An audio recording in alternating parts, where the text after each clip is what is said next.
Assalamu alaikum. How are you, friends and my students? I'm here and you are also here. आज हम कल वाले lesson को continue करके कुछ आगे बढ़ना चाहते हैं और मैंने ये सोचा है कि जिस तरीके से हमने स्टार्ट लिया है ग्रामर का, ग्रामर को साथ साथ थोड़ा थोड़ा पढ़ते जाएंगे और इन चीज़ों को हम डिस्कस करते जाएंगे और साथ साथ क्या होता जाएगा कि हमारी टेंसेस की प्रैक्टिस होती जाएगी। जितने भी बेसिक वाले लोग हैं, जितने भी अनपढ़ लोग हैं या जितने भी नई क्लासेस वाले बच्चे हैं, जितने भी लोग ऐसे हैं कि जो नए नए इंग्लिश बोलना चाहते हैं, सीखना चाहते हैं और स्पीकिंग की प्रैक्टिस करना चाहते हैं, स्पोकन इंग्लिश करना चाहते हैं, तो ये बेसिक चीज़ें क्या हैं कि आप लोगों के लिए हैं जो हमारे नए यूज़र हैं, मेरे नए स्टूडेंट्स हैं या फिर जो आप मेरे साथ शुरू से चलते हुए आ रहे हैं और उनको ये बेसिक चीज़ें मैंने इसलिए नहीं बताई थी। शुरू से ही मैंने ले लिया था कि सेंटेंसेस किस तरीके से बनाना है, आपने बोलना किस तरीके से है। तो मेरी ज़्यादा कोशिश ये है कि आपका एक्सेंट अच्छा हो। मेरी ज़ाती तौर पे जो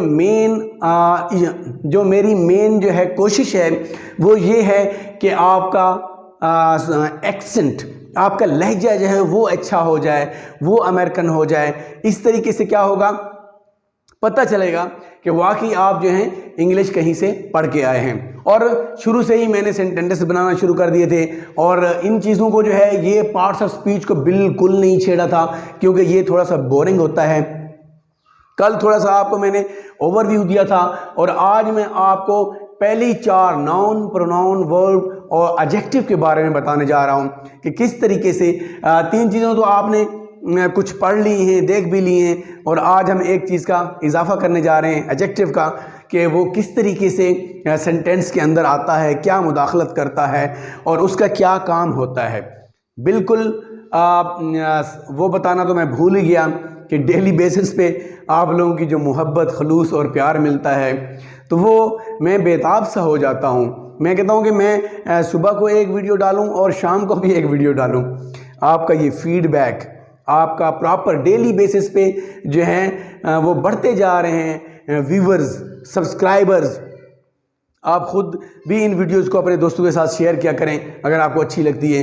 तो सब्सक्राइबर जैसे जैसे बढ़ते जा रहे हैं मेरा हौसला बढ़ता जा रहा है और मैं अच्छी से अच्छी सर्च करता हूं आपके लिए कि बच्चों को क्या पढ़ाना चाहिए, उनके लिए क्या चीज़ें ज़रूरी हैं। तो तकरीबन जो है शुरू में मैंने क्या किया था कि जस्ट जो बच्चे शुरू में नहीं आए या मेरे लेक्चर नहीं देखे तो मैंने स्टार्ट ही सेंटेंसेस से लिया था। उनको यहाँ तक कि ये भी नहीं बताया था कि सब्जेक्ट क्या है, वर्ब क्या है, ऑब्जेक्ट क्या है। जस्ट कुछ सेंटेंसेस बना दिए थे उनको समझाने के लिए कि इस तरीके से इंग्लिश बोली जाती है, इस तरीके से लिखी जाती है। उसके कुछ ही दिन बाद फिर मैंने उन्हें बताया नाउन और प्रोनाउन के बारे में कि वो नाउन क्या होता है और प्रोनाउन क्या होता है। फिर उसके बाद उनको बताया कि वर्ब क्या होता है। फिर उसके बाद जाकर मैंने बताया कि आपका ये जो सेंटेंस बनता है ये किस तरीके से बनता है। ये एसवीओ कल भी आपको मैंने समझाया था। एसवीओ का मतलब होता है सब्जेक्ट, वर्ब और ऑब्जेक्ट। ये हमारे कंडीशनल सेंटेंसेस हैं। इसके ज़रिए आप स्टेटस मालूम करते हैं या अपना स्टेटस बताते हैं कि मैं कौन हूँ, वो कौन है। हु आर यू, आप मुझे भी कह सकते हैं हु आर यू। मैं कह I am doctor, I am engineer, I am Pakistani, I am a teacher. ठीक है, एंड आप भी इसी तरीके से अपना जवाब दे सकते हैं कि I am student, I am lawyer, I am doctor, you can say anything. तो इस तरीके से क्या होता है कि ये स्टेट सेंटेंस के अंदर एक्शन वर्ब नहीं होता। क्या होता है, ये जो है बी वर्ब होता है। ये आपने नोट किया, ये क्या होता है, बी वर्ब होता है। ये देखें, आज जो है बेसिक हमारी थी कि बी क्या है। बी का मतलब होता है होना, किसी काम का जो होना होता है। पहले भी मैं आपको बता चुका हूं कि टू बी या बी जो है वो एक मजमुआ है, बहुत सारे एक्सलरी वर्ब, आपके हेल्पिंग वर्ब, ठीक है, आपके बीइंग वर्ब, मुख्तलिफ नामों से इसको जो है पढ़ाया जाता है, याद कराया जाता है। क्या है कि हम बीइंग को थोड़ा सा वजाहत करने के साथ साथ डिटेल से पढ़ने जा रहे हैं कि बी से ही इज एम आर निकलता है, बी से ही वाज वर, ये पास्ट में यूज़ होंगे, ये प्रेजेंट में यूज़ होंगे, और विल बी और शैल बी जो है वो आपके फ्यूचर में यूज़ होंगे। ये जो चीज़ें हैं ये मैं आपको यूज़ करवा रहा हूँ कंडीशनल सेंटेंसेस के साथ इस्तेमाल होने वाले, जहाँ पे आप अपना स्टेटस बताते हैं। आई वॉज अ डॉक्टर, मैं डॉक्टर था। I will be A doctor, मैं डॉक्टर होऊंगा।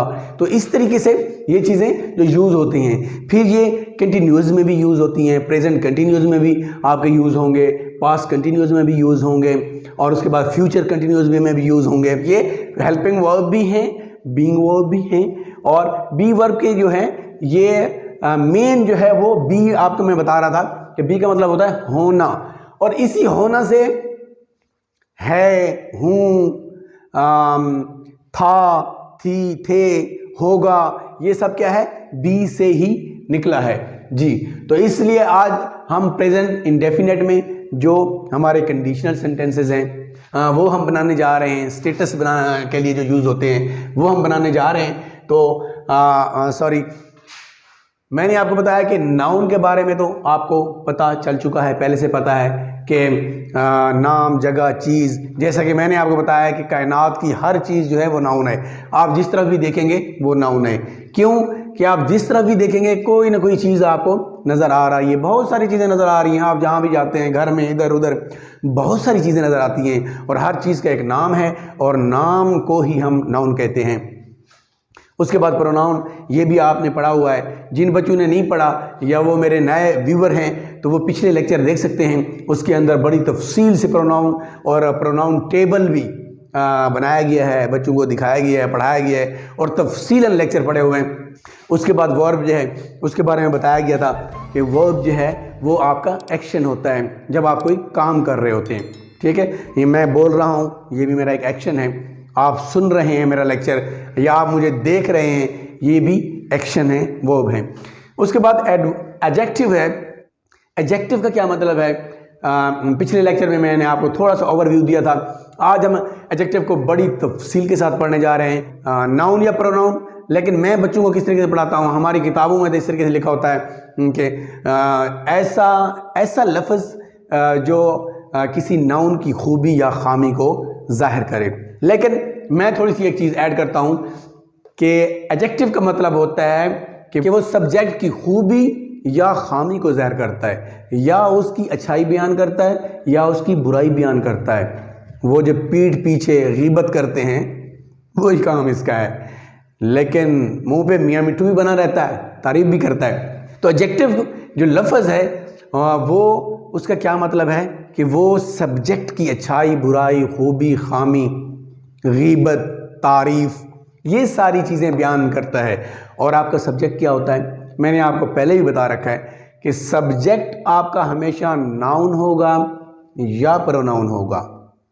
इससे हटकर दूसरी कोई चीज़ भी नहीं होगी। आपका सब्जेक्ट हमेशा नाउन होगा या प्रोनाउन होगा।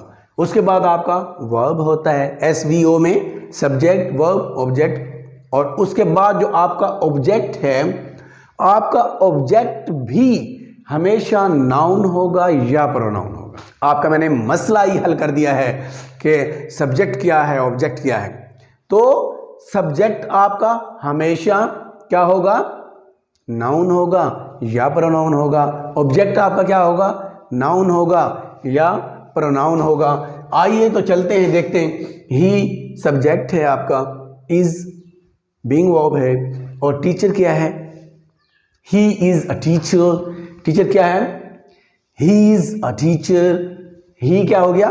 आपका सब्जेक्ट हो गया। प्रोनाउन इज बीइंग वर्ब है, और ये एक आर्टिकल है। इसको डिटेल में हम बाद में पढ़ेंगे। आज मैंने ये आर्टिकल लगाए हैं, पिछले लेसन में, कल वाले में मैंने ये नहीं लगाए थे, क्योंकि ऐसा ऐसा चीज़ों को हम बढ़ाते जाएंगे और समझाते जाएंगे और सीखते जाएंगे। आज ये मैंने आर्टिकल लगाया है और इसको डिटेल से बाद में पढ़ेंगे, लेकिन जस्ट आप इसको अभी समझ लें कि सिंगुलर के साथ आ लगाते हैं जो चीज़ एक सिंगल होती है या कॉमन होती है, कॉमन नाउन जो होती है। He is a teacher, he is a pilot. ठीक है, तो ये क्या है? आपका नाउन है। अगर हम यहाँ पे असलम लिखते हैं, Aslam's teacher, Aslam is teacher, Aslam उस्ताद है, वो उस्ताद है। असलम पायलट, असलम पायलट है। आपका एक्सेंट भी आपको दुरुस्त कराता जाऊंगा मैं साथ साथ। तो आपका सब्जेक्ट नाउन होता है या प्रोनाउन होता है, उसके बाद वर्ब होता है, ये बीइंग वर्ब है, उसके बाद आपका ऑब्जेक्ट है। तो ये क्या है, नाउन हो रहा है। यहाँ पे नाउन यूज हुआ है। बाज़ औक़ात कहीं पे जैसे ही इनवाइट्स मी, अब मी आपका ऑब्जेक्ट जब बनेगा तो वो प्रोनाउन होगा। इस बात को आपने हमेशा याद रखना है कि आपका सब्जेक्ट नाउन है या प्रोनाउन है, इसके अलावा कुछ नहीं है। आपका ऑब्जेक्ट नाउन है या प्रोनाउन है, इसके अलावा कुछ भी नहीं है। ये सेंटेंसेस कल भी आपने पढ़े थे, लेकिन आज चूंकि हम डिटेल से पढ़ने जा रहे हैं किसको, एडजेक्टिव को, तो आज हम इसके अंदर क्या करेंगे, एडजेक्टिव ऐड करेंगे। जी आप बता सकते हैं कि इसके अंदर कौन सा एडजेक्टिव आ सकता है। He is a teacher, he is teacher, he is a teacher, क्या आ सकता है जी बताइए। इसके अंदर गुड आ सकता है। He is a good teacher, he is a best teacher, he is intelligent teacher, he is, और क्या आ सकता है, अमेजिंग टीचर, और इसके बाद ही इज अ वंडरफुल टीचर। बहुत सारी चीजें आ सकती हैं, आपकी मर्जी है जो करें। कि मैं यहां पे बेस्ट लगा देता हूं। He is a best teacher, he is a best teacher, he is a best pilot, he is a best pilot. जी एक्सेंट को आपने याद रखना है। He is not he is a pilot, not he is a teacher, he is a teacher, he is a best teacher, he is a best pilot। उसके बाद she is a nurse, she is a nurse, she is a police officer, she is a police officer, she is a nurse। अब यहां पे हम कौन सा adjective use कर सकते हैं। she is a good nurse, she is intelligent nurse, she is beautiful nurse। जी ब्यूटीफुल भी यूज कर सकते हैं। जो शख्स अच्छा होता है, खूबसूरत होता है, तो उसको हम ब्यूटीफुल कह सकते हैं। उसके बाद क्या है, शी इज बेस्ट नर्स। उसके बाद she is lazy nurse. No no, lazy nurse use नहीं करना, नर्स बुरा मान जाएगी। तो इसके लिए हम जो है क्या यूज करें, गुड कर लेते हैं इसके लिए। She is a good nurse, she is a good nurse, is a good police officer। उसके बाद it is a floor। आप अपने कमरे में देखें क्या क्या चीजें हैं, बहुत सारी चीजें हैं। it is door, it is fan, it is window, it is fan, it is wire, it is bell, it is door bell।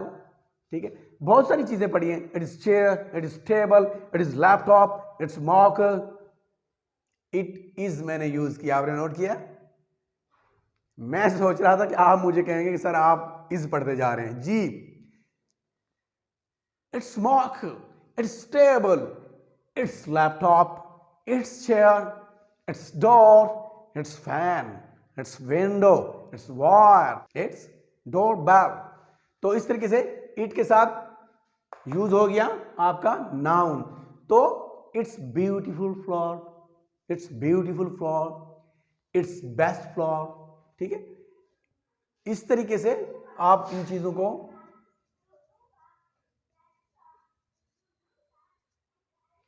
Beautiful floor, it's beautiful fan, it's beautiful.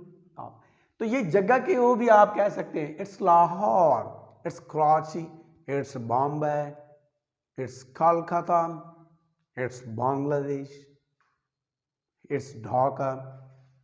तो आप ये जो है कह सकते हैं। उसके बाद आई के साथ हम आई एम अ मुस्लिम। तो ये मज़ाहिब हैं, इसके बारे में आप अपनी पहचान बताते हैं। I am Hindu, I am Christian. ठीक है, जितने भी दुनिया में मज़ाहिब हैं, आई एम पारसी, बहुत सारे मज़ाहिब हैं, उसके हवाले से आप जो भी हैं तो आप अपनी पहचान बता सकते हैं। लेकिन अब यहाँ पे एडजेक्टिव क्या यूज होगा। I'm a best Muslim, I'm a good Muslim। ठीक है, I'm a good Hindu, I'm intelligent Hindu। तो बहुत सारी चीज़ें हैं। आप जो है I'm unique Christian, यूनिक मुनफरिद जो होता है, तो यूनिक भी यूज कर सकते हैं आप यहां पे, ठीक है। तो मैं यहां पे गुड यूज कर लेता हूं, I am good Muslim, I am good Hindu, I am good Christian, तो वो आप इस तरीके से यूज कर लेंगे। या फिर प्रोफेसर भी आगे लगा हुआ है, I am a good professor, you are good professor, जी you are good pilot, you are good teacher, you are best teacher, you are best professor. तो इस तरीके से यू के साथ भी you are teacher, you are principal, you are a principal, क्योंकि ये सिंगल यूज हुआ है यू, तो इसलिए मैंने ये यूज किया है। तो यहां पे आप कौन सा एडजेक्टिव यूज करेंगे जी, बताइए क्या यूज करेंगे जी? Best, lazy, dull, good, wonderful, क्या करेंगे? टीचर हैं आपके जी, intelligent,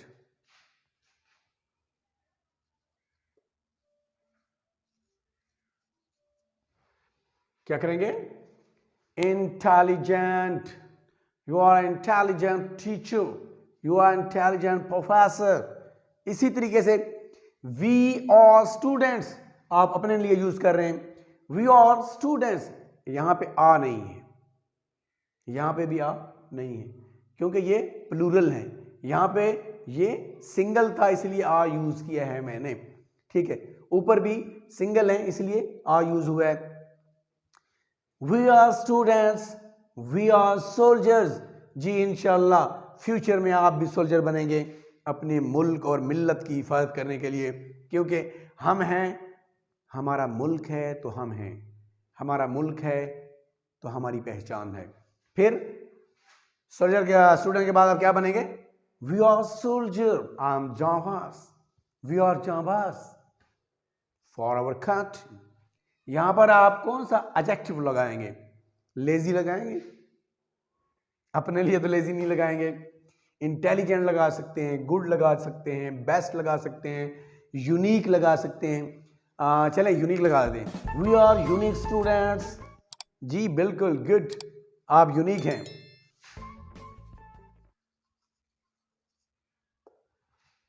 UNIQUE, you are unique students, you are unique soldiers।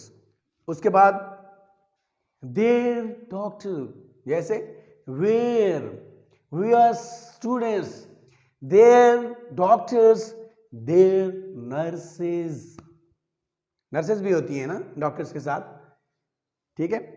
तो इसकी जगह पे these are doctors, these are nurses, those are doctors, those are nurses।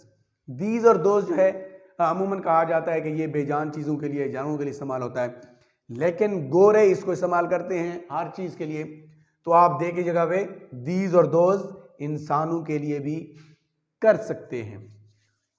तो यहां पे एडजेक्टिव कौन सा लगाएंगे? डॉक्टर्स के लिए कोई अच्छा सा लगाएं जी।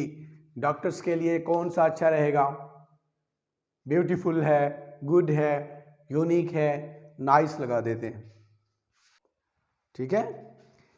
तो क्या हो गया? There nice doctors, there nice nurses,